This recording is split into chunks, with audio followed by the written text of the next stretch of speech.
아멘. 3층에 자리 없으신 분 차량대석으로 오세요. 3층에 자리 없으시니까 지금 자리 없으신 분들 앞으로 오십시오. 참 감사하죠. 자리가 없어가지고 이러니까. 자, 주일 예배 나오신 모든 분들 가운데 하나님의 은혜와 평강이 함께 하시기를 주님의 이름으로 축복합니다.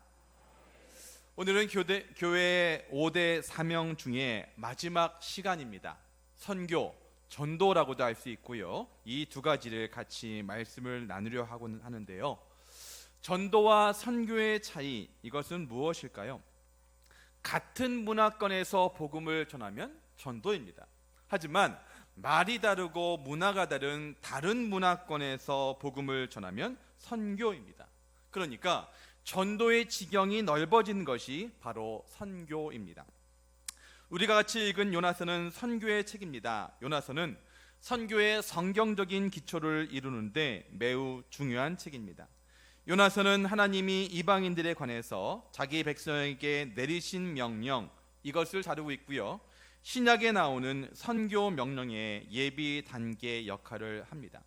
하지만 요나서는요, 전 세계적인 하나님의 일을 행하도록 하나님께 택함 받은 종이 하나님의 선교 명령에 완강히 저항하는 것을 보여준다는 점에서도 중요합니다. 이 책 제목은 내키지 않아 하는 선교자 개인의 이름 요나를 나타내고 있습니다. 이야기는 요나 벤 아미떼 선지자가 살았던 여로보암 2세 왕 시대로 거슬러 올라갑니다. 요나가 니느웨로 가라고 하는 명령을 받습니다. 구약은 보통 하나님의 산 시온으로 오라고 하는 호소합니다.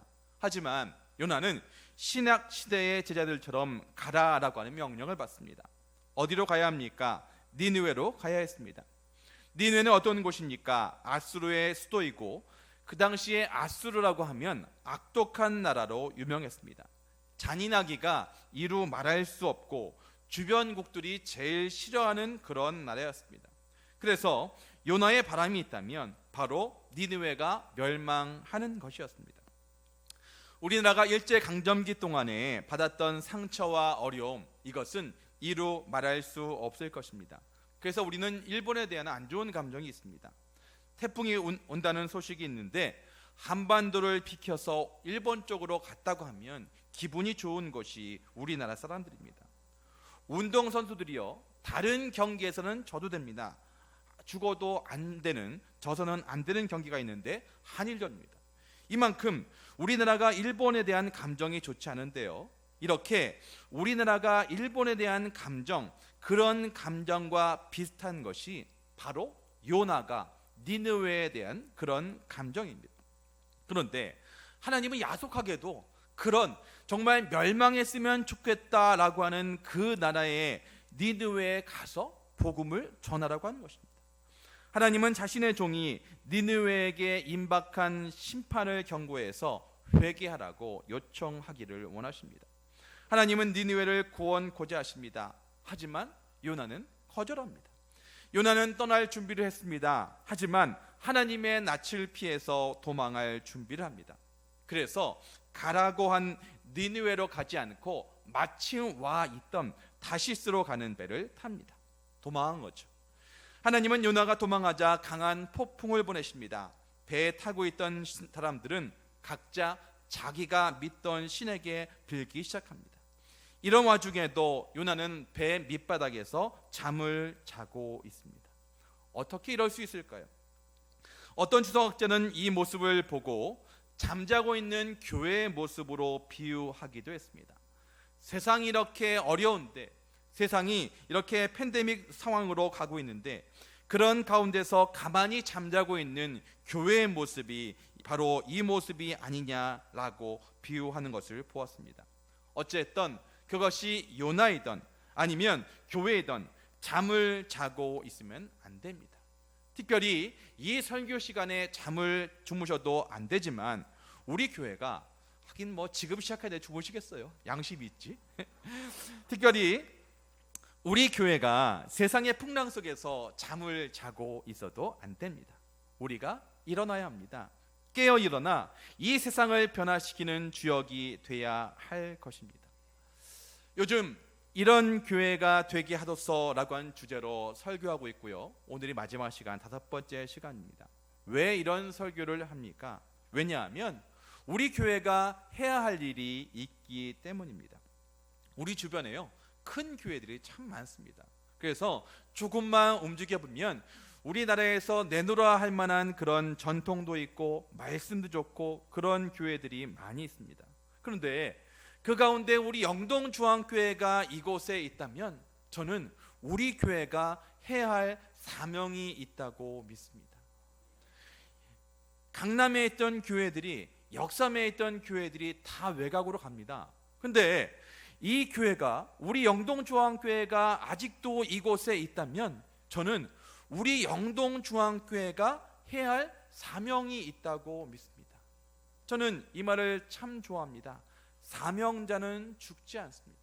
그렇다면 우리가 이곳에 있다면 이곳에 있는 데는 분명한 사명이, 분명한 목적이 있다라고 하는 것입니다. 그래서 우리가 이 말씀을 통해서 이 사명을 좀 찾자고 하는 것입니다. 왜 우리가 이곳에 있어야 되는지 그 이유를 한번 찾아보자라고 하는 것입니다. 다시 본문으로 돌아가서 사람들은 다 죽음의 위협 속에서 각자의 신을 찾습니다. 근데 아무리 신을 찾은들, 포세이돈 신을 부른들, 바알 신을 부른들 그들은 힘이 없습니다. 그래서 자신의 신에게 기도하다가 이제 자고 있던 요나를 깨웁니다. 그리고 재앙을 일으킨 요인이 누군지 제비를 뽑습니다. 그랬더니 글쎄 요나가 나온 겁니다. 제비 뽑기가 이렇게 정확합니다. 그래서 사람들이 물어봅니다. 대체 무슨 일이 있었는지, 당신은 뭐하는 사람이며 어디서 왔는지 물어봅니다. 이에 대답합니다. 나는 히브리 사람이요 바다와 육지를 창조하신 하나님을 예배하는 사람이요. 근데 하나님의 명령을 어기고 내가 다른 곳에 가고 있어, 이렇게 말하는 것입니다. 이 말을 들은 사람들의 반응을 보십시오. 요나를 책망합니다. 아니 어떻게 그럴 수 있냐고, 어떻게 바다와 육지를 지으시는 하나님의 명령을 어길 수 있냐고 얘기합니다. 근데 이렇게 말하는 사람들이 하나님을 믿는 사람이냐? 아닙니다. 하나님을 믿지 않는 사람들이 어떻게 바다와 하늘을 지으신 하나님의 명령을 거역할 수 있냐라고 묻는 것입니다. 말도 안 되는 것이죠. 하나님을 믿고 있는 요나는 명령을 거역합니다. 근데 하나님에 대해서 알지 못하는 사람들이 어떻게 하나님의 명령을 거역하냐고 말하고 있는 것입니다. 어쨌건 이제 다시 묻습니다. 그러면 내가 어떻게 해야지 이 풍랑이 멎을 수 있냐라고 물어봤을 때 요나가 대답합니다. 나를 바다에 던져라 해가지고 던집니다. 던지고 나자 요나를 배 밖으로 던지자 폭풍은 멎습니다. 사공들은 눈앞에서 벌어진 일을 도저히 믿을 수가 없어서 요나의 하나님을 찬양하기 시작합니다.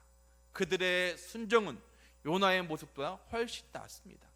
하나님을 믿는다고 하는 요나는 하나님의 명령을 거역하지만 하나님을 믿지 않았던 그들은 하나님께서 행하신 일을 보면서 오히려 하나님을 믿게 된 것입니다. 이제 물에 던져진 요나 앞에 큰 물고기 한 마리가 등장합니다. 그 물고기는 여호와의 명령에 따라 입을 열어서 요나를 삼킵니다. 요나는 하나님의 선교 명령으로부터 도저히 도망할 수가 없었습니다. 이제 하나님은 하나님의 선교사 요나를 교육하는 일들을 행하십니다. 요나는 하나님께 물고기 뱃속에서 구해 달라고 간청합니다. 요나는 이방인들에게 하나님의 약속이 미치는 것이 억울했습니다. 자기네 민족이 구원받는 것 가능합니다. 그런데 어떻게 다른 민족도 아니고 저렇게 아수르의 수도인 니느웨가 구원받는 것, 이것은 용납할 수 없다라고 하는 그런 마음이 드는 것입니다. 이제 그랬던 요나가 물고기 뱃속에 들어갔습니다. 여러분, 우리가 어렸을 때 요나에 대한 이야기를 그림을 통해서 배우면 요나가 고래 같은 큰 물고기에 들어가서 무릎을 꿇고 기도하는 모습, 그런 모습 보셨을 것입니다. 사진을 준비할 걸, 애들이 올 줄 알았으면. 근데 여러분, 어떤 학자들은요 그 물고기가 고래였을 것이다, 아니다, 고래보다는 다른 물고기였을 것이다 라고 하면서 얘기합니다. 중요한 거 아니고요. 근데 어떤 학자들은 그렇게 얘기합니다. 만약에 물고기한테 들어갔으면 내장 안에 들어갔을 텐데 거기가 뭐 그렇게 넓었겠습니까? 좁았을 것이고요. 옆에는요, 어쨌건 해초들도 있었을 것이고 다른 물고기도 있었을 것이고 정말 기도하지 않으면 안 될 만한 상황이었을 것이다 라고 얘기를 합니다. 어쨌건 그 속에서 이제 요나가 기도합니다. 기도의 내용이 무엇이냐? 주된 내용은 하나님께 대한 회개입니다. 하나님께서 명령하시는 사명을 따르지 않고 제 마음대로 살았습니다. 그러니 저를 구원해 주십시오 라고 하면서 하는 내용입니다. 요나서 2장 9절입니다. 나는 감사하는 목소리로 주께 제사를 드리며 나의 서원을 주께 갚겠나이다. 구원은 여호와께 속하였나이다 하니라. 아멘. 그렇습니다. 구원은 누구에게 있다고요? 하나님께만 있습니다. 이제 요나가 그 뱃속에서 다시 한번 깨달은 것입니다. 이제 깨달은 요나를 다시 물고기에서 바깥으로 해안에 상륙하게끔 하십니다.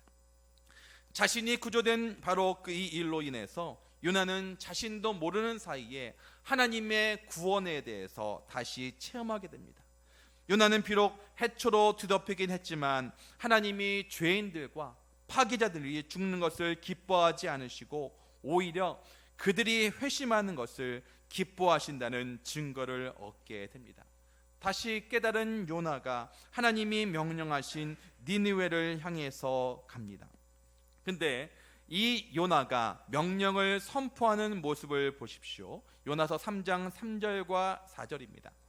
요나가 여호와의 말씀대로 일어나서 니느웨로 가니라.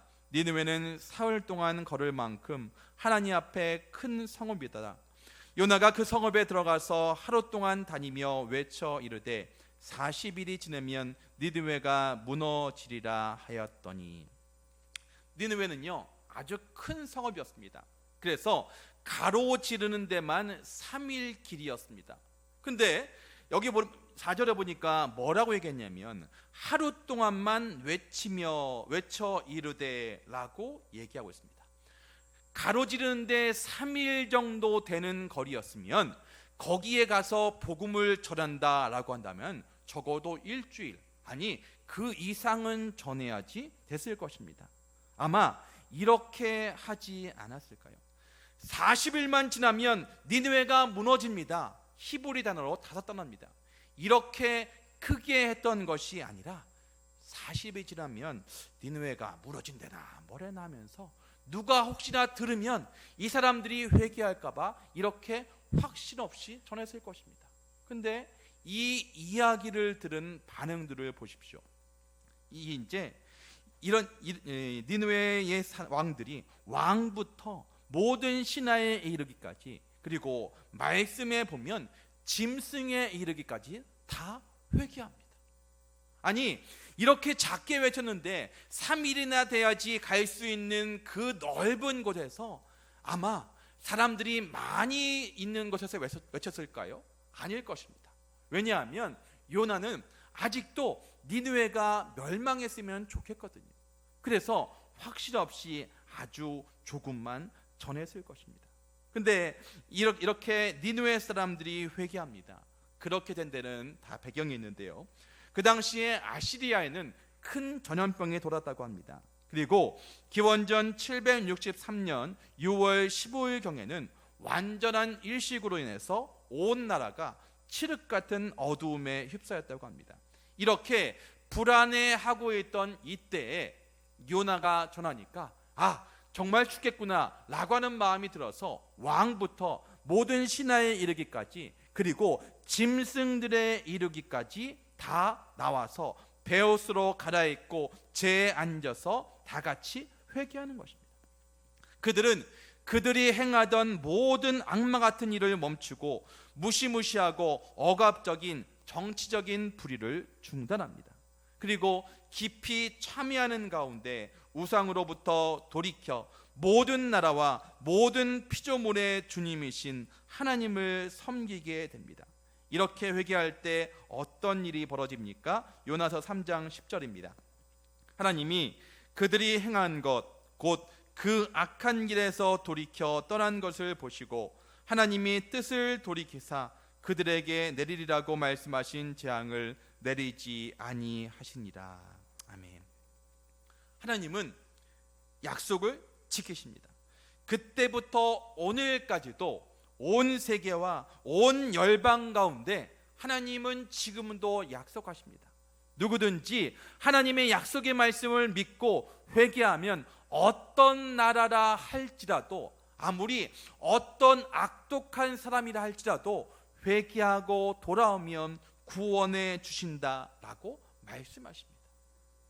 요나서를 즐겨 설교했던 루터의 말을 빌면 하나님의 진노의 왼손은 축복과 자유의 오른손으로 대체된 것이다. 어떤 사람들은요, 요나서의 가장 큰 기적, 이것이 요나가 큰 물고기 뱃속에 들어갔던 것을 뽑기도 합니다. 하지만 더 큰 기적은 무엇이냐? 바로 니느웨 백성들이 다 회개한 것입니다. 학자들은 여기에도 마지막 절에 보면 좌우를 분별하지 못하는 12만 명이 있었다고 합니다. 그리고 많은 학자들의 그런 추론에 의하면 좌우를 분별하지 못하는 사람들, 이것을 아이들로 보기도 합니다. 그러니까 적어도 12만 명은 넘었을 것이다 라고 얘기를 합니다. 그런데 요나의 이렇게 확신 없는 그 소리에 최소 12만 명이 넘는 사람들이 회개했다고 하는 것입니다. 이게 더 큰 기적이죠. 이제 이런 하나님의 회개의 모습을 지켜본 요나 선지자의 반응입니다. 선교 명령을 이행할 때 극복해야 될 가장 큰 장애물은 사공들도 아니고요, 물고기도 아니고요, 니느웨 왕과 일반 시민들도 아닌 바로 요나 자신이었습니다. 4장은 요나가 니느웨 성을 떠나서 성 동편에 거하고 있는 모습을 묘사합니다. 40일간의 회개 시간이 지났습니다. 지나자 하나님이 니느웨 성을 멸하시라고 하는 생각을 바꾸셨고 니느웨 성은 여호와의 은혜와 자비 속에서 계속 번영하게 되었습니다. 그러자 요나가 화를 냅니다. 왜 화를 냅니까? 요나는 자기가 생각하는 식의 하나님을 원했습니다. 다른 사람들은 몰라도 우리나라를 이렇게 힘들게 하고 악독했던 이 니느웨 사람들은 죽어 마땅한데 하나님께서 좀 이 사람들을 심판해 주셨으면 좋겠는데 그렇게 하지 않으시는 하나님이 마음에 안 드는 것입니다. 이것이 바로 요나의 죄였습니다. 그리고 죄인들을 향한 뜨거운 마음 없이 선교하는 선교사 모두의 죄이기도 합니다. 물고기 뱃속에서 고립되어 있을 때는 하나님께 간절히 자비를 구했습니다. 그랬던 요나가 이제는 하나님께서 열방에게 자비를 베푸시는 것이 아주 기분이 나쁜 것입니다. 그리고 나서 요나서 4장 2절과 3절에 나오는 기도로 자신의 분노를 발산하는데, 이 요나서 4장 2절과 3절은 요나서 전체의 핵심 본문이기도 합니다. 여호와께 기도하여 이르되 여호와여 내가 고국에 있을 때 이러하겠다고 말씀하지 아니하였나이까?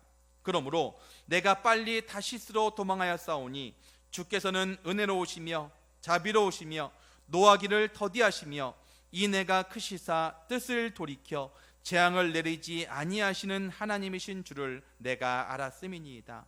여호와여 원하건대 이제 내 생명을 거두어 가소서.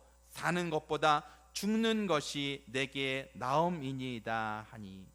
자, 이제 이 말씀을 조금 더 쉽게 이해할 수 있는 메시지 성경으로 제가 읽어드리겠습니다. 하나님, 내 이럴 줄 알았습니다. 고국에 있을 때부터 이렇게 될 줄 알았습니다. 그래서 내가 다시스로 도망치려고 했던 것입니다. 주님은 지극히 은혜로우시며 자비로우신 분이라고 하는 것을 웬만해서는 노하지 않으시고 사랑이 차고 넘치며 벌을 내리려고 했다가도 툭하면 용서해 주시는 분이라는 것을 내가 진작부터 알고 있었습니다. 그러니 하나님, 저들을 죽이지 않으실 거라면 차라리 나를 좀 죽여주십시오. 차라리 죽는 게 낫겠습니다. 이 구절의 일부는요, 이스라엘 백성이라면 누구나 암송하며 성전에서 기도할 수 있는 기도문에서 나온 것입니다. 하지만 요나는 이 기도문이 하나님의 성전이 있는 예루살렘뿐만 아니라 다른 도시에도 해당된다고 하는 것이 견딜 수가 없었습니다. 그리고 요나가 그렇게 화를 낸 진짜 이유는 어디에 있냐면 율법 밖에 있었던 이방인들조차도 구원하는 것, 이것이 마음에 들지 않았습니다. 이스라엘 백성들 가운데는 이런 의식이 있었습니다. 우리 민족만이 선택받았다라고 하는 선민의식이 있었습니다. 그래서 자기 민족들만 택함받았지 다른 민족은, 게다가 포악한 아시리아는 더더욱 안 된다라고 하는 것입니다. 그런데 여러분 생각해 보십시오. 요나도 똑같은 사람이었습니다.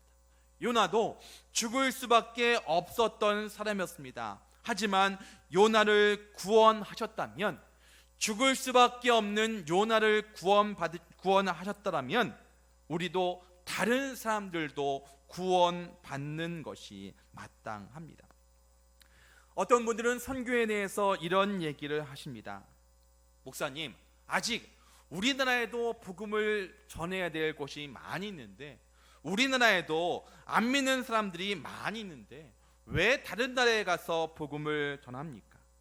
만약에 그런 논리였다면 우리나라에도 복음이 전해지지 않았을 것입니다. 우리가 잘 아는 말씀, 사도행전 1장 8절 말씀을 보겠습니다. 오직 성령이 너희에게 임하시면 너희가 권능을 받고 예루살렘과 온 유대와 사마리아와 땅끝까지 이르러 내 증인이 되리라 하시니라. 아멘. 하나님의 사역자들이 기다려야 될 것이 있습니다. 바로 성령입니다. 성령님이 임하시기 전까지는 움직이면 안 됩니다. 근데 성령님이 임하시잖아요. 그때는 움직여야 됩니다. 성령님이 임하시면 권능을 받습니다. 그 능력을 가져야 복음을 전할 수 있고, 그 능력을 가져야 선교할 수 있습니다. 어떤 성도님하고 대화할 기회가 있었습니다. 그분이 그러시는 겁니다. 목사님, 교인들이 제일 듣기 싫어하는 말이 뭔지 아세요? 전도하라고 하는 얘기입니다. 죄송합니다. 저는 여러분들이 아무리 듣기 싫으셔도 이 얘기는 해야 되겠습니다. 여러분, 전도하십시오. 전도는 교회의 본질입니다. 여러분들이 아무리 귀를 막고 듣기 싫으셔도 여러분들이 제 목소리가 작아서 안 들리신다면 제가 할 수 있는 최대의 목소리로 선포합니다. 전도하십시오. 왜냐하면 교회의 사명이기 때문입니다. 교회는 전도해야 됩니다. 교회는 선교해야 됩니다. 여러분들이 이 얘기가 정말 듣기 싫으시다, 죄송합니다. 그래도 하겠습니다. 왜냐하면 교회가 전도하지 않고 교회가 선교하지 않으면 이미 교회에서의 기능을 상실한 것이기 때문입니다. 여러분, 제 안에 불이 있습니다. 그러면 어떨까요? 이 불 때문에 참을 수가 없는 것입니다. 불이 났어요. 어느 아파트에 불이 났어요. 불이야, 들리겠습니까? 어느 아파트에 불이 났어요. 불이야! 이렇게 하지 않겠습니까? 하나님의 복음을 전하지 않으면, 40일이 지나면 회개하지 않으면 니느웨가 멸망합니다. 이렇게 하지 않겠습니까? 사랑하는 성도 여러분, 전도는, 선교는 교회가 존재하는 한 날마다 해야 될 일입니다. 다른 것은 안 할 수 있습니다. 우리가 구제하지 않는다고 교회가 아닙니까? 아니요, 교회입니다. 하지만 하나님의 복음을 전하지 않는다면 그것은 교회일 수가 없습니다. 사랑하는 성도 여러분, 우리가 누군가의 복음을 듣지 않았더라면 우리는 복음을 들을 수 없었을 것입니다.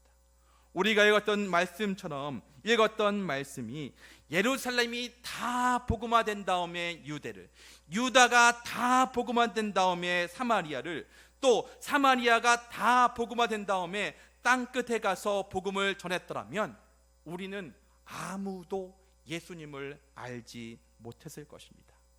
예루살렘에도 유대에도 사마리아에도 땅끝에도 동시로 복음이 전파되었습니다.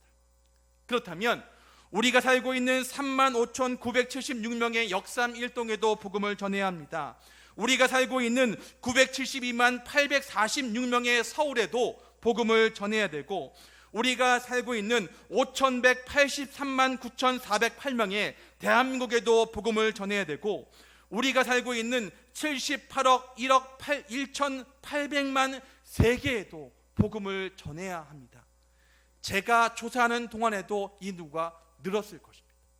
그렇다면 우리가 전도하고 선교하는 일, 그 일을 하지 않는다면 우리는 교회가 아닌 것입니다.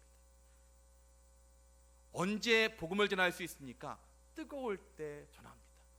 복음의 사명이 있는 사람은 이 뜨거움을 참을 수 없기 때문에 전하는 것입니다. 그렇다면 저는 우리 영동중앙교회가 이 사명을 감당할 수 있으면 좋겠습니다. 이런 것을 알고 있는데 다시 본문으로 다시 돌아가 볼게요. 요나가 화를 내는 거예요. 왜 화를 냅니까? 이것을 깨닫게 하기 위해서 하나님께서 하나의 기적을 보여주십니다. 아직도 화를 내고 있는 요나, 니느웨가 멸망하는지 지켜보고 있는 요나에게 밖에서 바라보고 있는데 햇볕이 너무 뜨거운 겁니다. 그래서 어떤 학자들은 그때의 온도가 50도가 넘었을 걸로 봅니다. 얼마나 더웠을까요? 그 더운 데 앉아 있는데 하나님께서 박넝쿨을 이렇게 나게 하셔가지고 그늘을 주신 거예요. 더운 여름에 있다가 그늘로 들어가면 얼마나 시원할까요? 그래서 요나가 기뻐하고 있습니다. 그래서 잠이 들었어요. 그 다음날 아침에 되는데 벌레를 통해서 박넝쿨을 없어지게 하십니다. 그랬더니 요나가 화를 냅니다.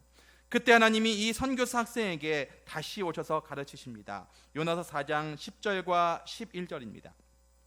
여호와께서 이르시되 내가 수고도 아니하였고 재배도 아니하였고 하룻밤에 났다가 하룻밤에 말라버린 이 박넝쿨을 아꼈거든. 하물며 이 큰 성읍 니느웨에는 좌우를 분별하지 못하는 자가 12만여 명이요 가축도 많이 있나니 내가 어찌 아끼지 아니하겠느냐 하시니라. 아멘. 하나님은 간결한 논리 한마디로 선지자를 달래려 합니다. 네 입장하고 내 입장을 한번 비교해보자. 너는 벌레가 박넝쿨을 먹은 것 가지고 기분이 나빠? 근데 네가 박넝쿨을 위해서 한 게 뭐 있냐? 네가 물을 줬냐? 씨를 뿌렸냐? 아무것도 하지 않았지? 근데 아무것도 하지 않는 박넝쿨이 없어진 것 때문에 슬프다고? 너 내 입장 한번 대볼래? 니느웨에는 좌우를 분별하지 못하는 12만 명이 있어. 나는 이 사람들을 지었는데 이 사람들이 죽어가는 모습을 보면서 왜 아깝지 않겠느냐, 이렇게 말하고 있는 것입니다. 사랑하는 성도 여러분, 아직도 하나님의 복음을 전해 듣지 못한 사람들이 많이 있습니다. 그런 사람들에게 누군가 복음을 전하지 않으면 그 사람들은 죽습니다. 영원한 지옥으로 빠지는 것이죠. 그렇다면 우리는 이 요나처럼 나 혼자 구원받은 것에 이 사람은 안 돼, 이 사람은 구원받지 않아도 돼, 이 사람은 글렀어, 이런 판단으로 우리가 전도하고 선교하지 않는다면 우리는 아주 큰 죄악을 범하고 있는 것입니다. 여러분, 이 요나서는 누구를 위한 책인 줄 아십니까? 바로 나를 위한 책입니다. 다른 사람들에게 복음을 전하지 않고 하나님의 명령에 순종하지 않고 하나님께서 우리 영동중앙교회 가운데 주신 사명을 지키지 못하는 나를 위한 말씀이라고 하는 것입니다. 사랑하는 성도 여러분, 우리는 기회가 있든지 없든지 복음을 전해야 합니다. 우리가 어떠한 상황 가운데 있을지라도 하나님의 복음을 전하는 전도와 하나님의 복음을 다른 문화권 가운데 전하는 선교를 감당해야 합니다. 그 사명을 요리조리 피해 다니면서 하지 않으려고 하는 요 나를 위한 말씀이 바로 요나서입니다. 중국에 있는 선교사님이 복음을 전했습니다. 복음을 전해 듣고 어떤 아이가 얘기하는 것입니다. 이제 그 선교사님의 말씀 때문에 아이가 복음을 전해 들었습니다. 그 아이가 선교사님한테 얘기합니다. 선교사님, 나빠요. 이 복음을, 이 중요한 복음을 왜 이제야 전해 주셨습니까? 조금만 일찍 오셨더라면 우리 아버지도 우리 할아버지도 복음을 전해 듣지 않았겠습니까? 사랑하는 성도 여러분, 아직도 세계의 어떤 곳 가운데는 이렇게 얘기할 어린아이가 있지 않겠습니까? 우리가 전하지 않기 때문에, 우리가 요리조리 피해가고 있기 때문에, 우리가 우리 거에만 만족해 하고 있기 때문에 복음을 전해 듣지 못하는 사람이 있다면 이건 다 나의 죄입니다. 예수 믿고 구원받으셨습니까? 축하드릴 일입니다. 하지만 그 구원의 소식이 정작 나밖에 구원할 수 없다면 여러분이 들은 복음은 반쪽짜리입니다. 누군가 전해줬기 때문에 100년 전에 이 땅 가운데 하나님의 복음을 전해준 선교사님들의 수고가 있기에 우리가 믿을 수 있었습니다. 그렇다면 우리 또한 전해야 합니다. 우리 또한 이 복음의 소식을 나누어 주어야 합니다. 어쩌면 교회에서의 가장 큰 방해는 누구라고 생각하십니까? 다 나입니다. 너 아니고, 너서 아니에요. 너서 아니고 나서입니다. 저는 우리 영동종합교회가 이런 교회가 되게 하셔서 오늘 5번째 시간인데, 여러분들이 들으면서 어떠한 마음을 가지셨는지 모르겠습니다. 우리 교회가 이거 하면 좋겠다, 우리 교회가 저거 하면 좋겠다. 여러분 다 들으신 대로 고민하셔서 정말 저는 이 영동중앙교회가 하나님의 마음을 시원케 해드리는 그런 교회가 되면 좋겠습니다. 그 일을 위해서 제가 이곳에 있는 것이고, 그 일을 위해서 여러분들이 이 자리에 계시는 것입니다. 그래서 우리가 이것을 기억하면서 어떻게 하면 하나님의 마음을 기쁘게 해드릴까, 어떻게 하면 교회의 사명을 잘 감당할까, 이것을 고민하는 저와 여러분이 되시기를 주님의 이름으로 축복합니다. 기도하겠습니다. 하나님 아버지, 은혜를 감사합니다. 요나서의 말씀을 통해서 하나님의 명령에 순종치 않고 자기 마음대로 행했던 요나의 모습을 봅니다. 하나님, 혹시 그 요나가 바로 나의 모습은 아닙니까? 우리도 누군가 전해주는 사람들의 손길을 통해서 복음을 전해받았는데, 우리도 또한 그 복음을 우리 주변에 있는 안 믿는 사람들에게, 그리고 문화권이 다른 나라에도 하나님의 복음을 전하는 선교사의 사명, 전도자의 사명을 다 감당할 수 있도록 도와주시옵소서. 하나님, 간절히 기도하는 것은 우리 영동중앙교회가 정말 이런 교회가 되게 하여 주시옵소서. 하나님의 마음을 시원케 해드리는 교회, 사랑이 풍성한 교회, 나눔이 많은 교회, 그리고 선교와 전도하는 교회, 교육하는 교회, 봉사하는 교회, 그런 교회가 다 되게 하여 주시옵소서. 예배의 은혜가 넘치게 하시고, 예배 때 받은 은혜가 너무나도 크고 놀라워서 그것을 전하지 않으면 참을 수가 없어서 복음을 전하는 그 뜨거운 성령의 역사가 날마다 있는 그런 교회 되게 하여 주시옵소서. 그렇게 하실 하나님을 기대하며 이 모든 것 우리 주 예수 그리스도 이름으로 기도드립니다. 아멘.